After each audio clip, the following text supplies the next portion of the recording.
Oh boy, a lot of you recognize this from the movie The Conjuring, the house where a lot of things went bump in the night.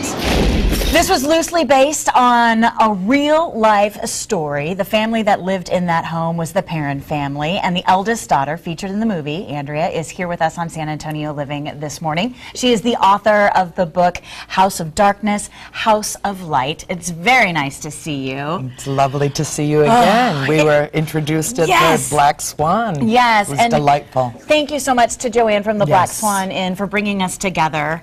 Is it hard for you to watch little clips from the movie like that? Well, no, because I've seen it so many times now. The week that the film opened, between my trip to Hollywood and then to Rhode Island, then New York, then Atlanta, I've seen it so many times that, but the first time that I saw it, all I did was cry. Yeah. It's so interesting. So many people saw this movie, and a lot of time we're watching horror movies and we're like, oh, you know, that is a dream of Hollywood.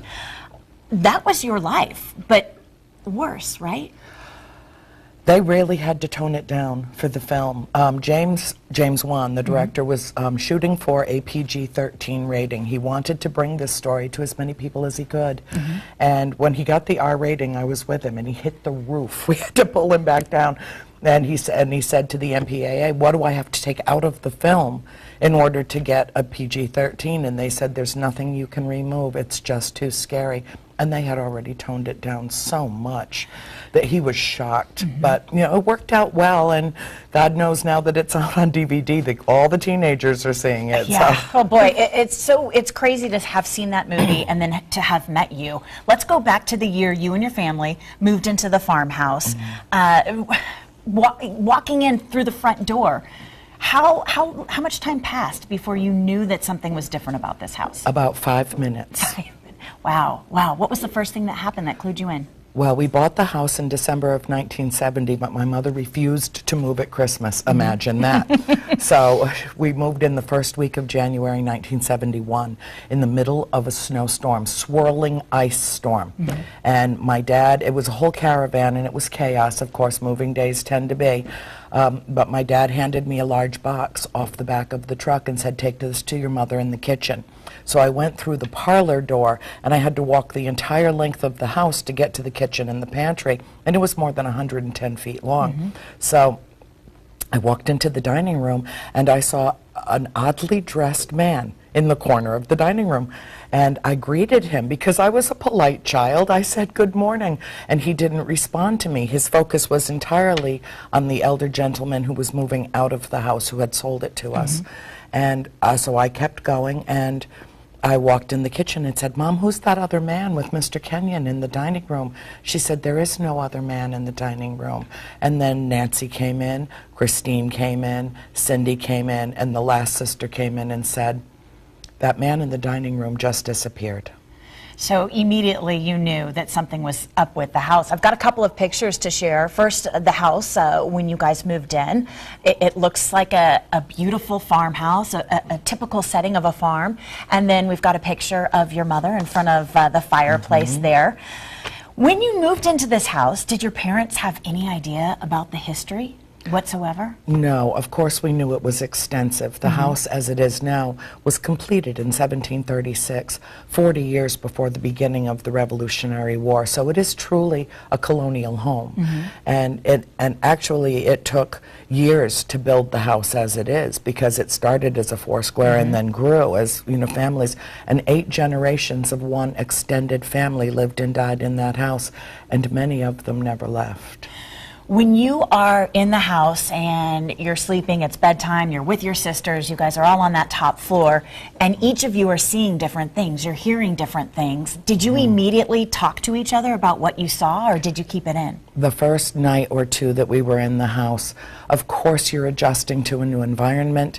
I thought that the sound that I was hearing was wind in the eaves, but that wasn't the case at all. And then my darling little sister Cindy crawled into bed with me.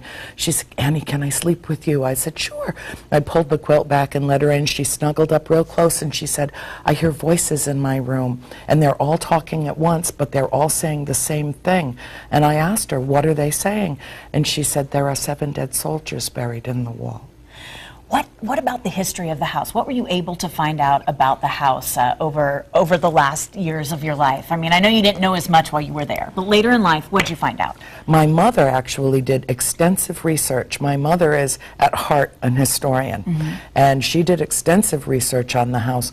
She found out that Mrs. John Arnold hung herself in the barn when she was 93 years old. We found out that there were a couple of other hangings in the house as well, women that had claimed their own lives. Bathsheba Sherman lived in the house. She was accused of, and she was acquitted. Well, actually, it never even went to trial. It was dismissed from an inquest. But she had a child, an infant in her care that died, and they found that a needle had been impaled at the base of its skull, and it had died of convulsions. So even though she was exonerated from that at the inquest, in the court of public opinion, the accusation stuck, and she was tried and convicted and lived a miserable life. For her entire life, she lived to be in her 70s, which was old for her time. And that black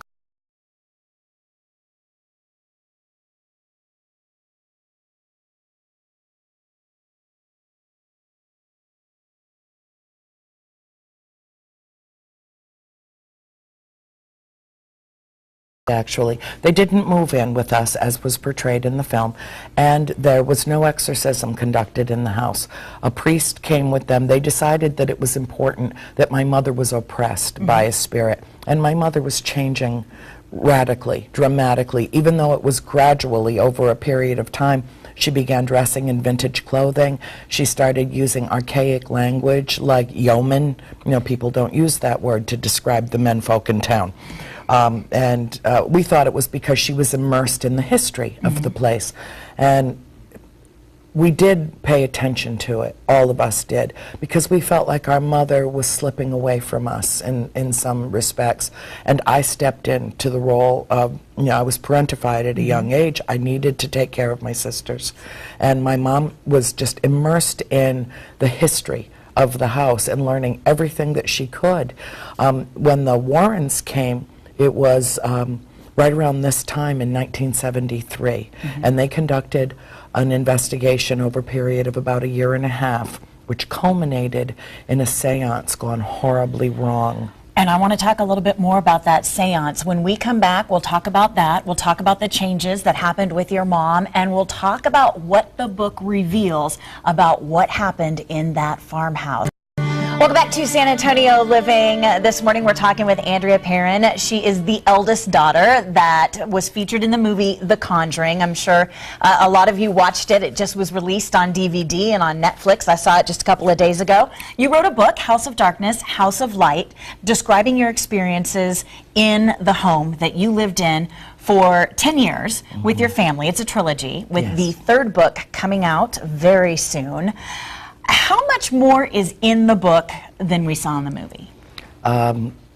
There's no way to describe it. Actually, the film is, in grand overview, the film does a beautiful job of getting the message out that good overcomes evil and that fear can be vanquished by love. Okay. In that respect, I think it did a beautiful job, and I think that it's a very informative film. I thought that it was stunning the way that it was filmed. I thought James Wan, the cast, the crew, everybody did a fantastic job. But it paints the broad strokes. The fine lines of history are written and chronicled in the books. So for those of you who want to know the story behind this story and you want the facts, this is definitely a book that you should read. In the movie, there was a scene where your mother was possessed. That wasn't real life, but there was a seance that happened when the Warrens were in the house with you. What happened during that seance? It was far more intense than anything that they could have portrayed on film. It did not happen in the cellar, it happened in the dining room. And I knew from that moment, I was never one to believe in demons. I knew evil existed, but and I still don't know exactly what a demon is. But I will tell you that they brought a priest and a medium with them to the house, a full technical crew that were trying to film this event, and they inadvertently opened a door that they could not close. The medium invited the spirits in, and with them came something which attacked my mother. If she was possessed, it was for a brief period of time, but I saw it all with my own eyes. And what I know is that whatever attacked her was not of this world. It spoke through her in a language that does not exist on this planet, and it levitated her in the chair that she was in, and within a split second, when it was done, curling her body into a ball you would have expected to hear bones breaking, it threw her into the adjacent parlor about 20 feet away.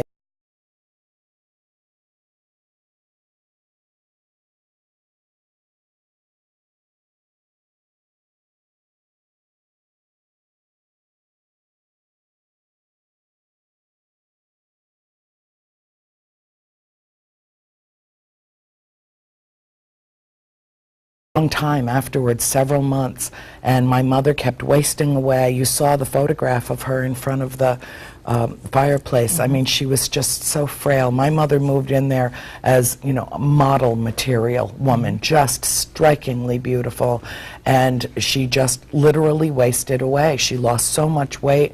She changed inexorably in ways that were shocking. And then one night she came out into the parlor, and the dining room had been shut down for the night, but she heard voices, and she turned, and she saw an entire family having dinner in the dining room at a table that was not our own. A woman was cooking in front of a fireplace that had been sealed shut for more than 100 years. She told her children to go take their seats on the benches at the table, and two men were sitting on the other side. She was there and they were here, and one of them looked into the parlor and made eye contact with my mother and then nudged the man beside him and pointed her out, and she was the ghost. Wow. Wow. That's when she understood that we were living in a portal cleverly disguised as a farmhouse, and that's when she fought her way back to us. The book is called House of Darkness, House of Light, because although you experienced some very crazy and unnerving times, you also had the best time of your life in that house. Yeah. Tell me about some of the good times. Oh, there were so many, and that's why the title is what it is. My mother titled the trilogy, and she said, well, it was both. It was both, and I often say it was the best decade of my life, because from the age of 12, when I first saw a full-body apparition, I knew there is something beyond our mortal existence. I'm still not quite sure what it is, but I do know that it exists, and therefore the vessel is what becomes ashes to ashes, dust to dust. Our soul and our spirit, I truly believe, moves on. And so I have been able to live a fully liberated life, free of fear of death. And when you think about how many people fail to live fully because of their fear of death, I think that it was a true gift to me. And when you're touched by spirit, it's a gift that you can never return. You can turn your back on it and pretend that it didn't happen, or you can embrace it and accept it and garner from it what can give you the freedom to live your life in a victorious way. And that's what I've done. When you